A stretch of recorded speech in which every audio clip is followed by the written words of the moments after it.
Bien chers amis de Café Évangile, il arriva que Jésus en un certain lieu était en prière. Quand il eut terminé, un de ses disciples lui demanda « Seigneur, apprends-nous à prier ». Cette demande, cette requête que les disciples ont formulée à Jésus de les apprendre à prier, en premier lieu nous montre que la prière est une école. Et quand quelqu'un se met à l'école, il se met sous la conduite d'un maître qui l'aide à apprendre, à acquérir la connaissance. C'est-à-dire que celui qui se met à l'école reconnaît qu'il y a des choses qu'il ne sait pas et qu'il a besoin de l'aide de son maître pour y parvenir à la connaissance. Par conséquent, l'écolier ou l'étudiant, la première qualité de l'écolier et de l'étudiant doit être la qualité de l'humilité, d'apprendre. Et deuxièmement, d'en faire bon usage de ce qu'il reçoit de son maître. Bien chers amis, qu'est-ce que la prière? J'aime beaucoup la définition que Sainte Thérèse d'Avila donne à la prière.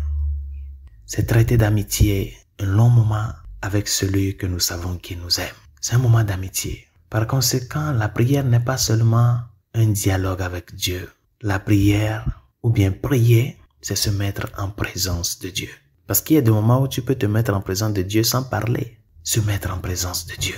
Et pour savoir le faire, chers amis, celui qui peut nous aider de mieux à savoir prier, c'est Dieu lui-même. C'est pour cela Saint Paul nous dit dans la lettre aux Romains que de même aussi l'Esprit nous aide dans notre faiblesse, car nous ne savons pas ce qu'il convient de demander dans nos prières. Mais l'Esprit Saint lui-même intercède par des soupirs inexprimables, et celui qui sonde les cœurs connaît quelle est la pensée de l'Esprit, parce que c'est selon Dieu qu'il intercède en faveur des saints. Nous ne savons pas prier, nous ne savons pas quoi demander dans nos prières, chers amis. C'est pour cela celui qui peut nous aider à ce que notre prière soit une prière idoine, c'est Dieu lui-même, l'Esprit Saint. Mon frère, ma sœur, c'est dans la prière que l'être humain, et par sucra, l'être chrétien, parvient à la maturité de ce cheminement à la suite de Dieu. Quand tu te mets en prière, c'est parce que tu reconnais que tu dépends de Dieu, ta dépendance de Dieu. Et non pas seulement ta dépendance de Dieu, c'est que tu reconnais aussi ta faiblesse, tes chutes. Et c'est ce que l'ennemi n'aime pas. C'est pour cela,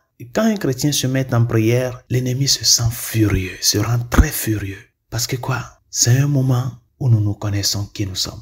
Mais le diable ne veut pas que nous nous connaissions qui nous sommes. Le diable veut que nous ignorons notre être de dépendance de Dieu. Il se sent furieux. Et en second lieu, une autre âme de l'ennemi, dans le moment de prière, c'est de nous faire sentir ou croire que notre prière ne vaut rien, de nous décourager. Chers amis, toute prière produit des effets. Il n'y a rien que nous demandons à Dieu dans la prière qu'il ne fait pas. Il le fait à sa manière. C'est pour cela, nous sommes appelés comme les disciples à toujours nous mettre à cette école. Nous avons besoin de la prière parce que c'est le lieu où nous faisons conscience de qui nous sommes et celui avec qui nous rentrons en communion. Ne passe pas une journée sans la prière.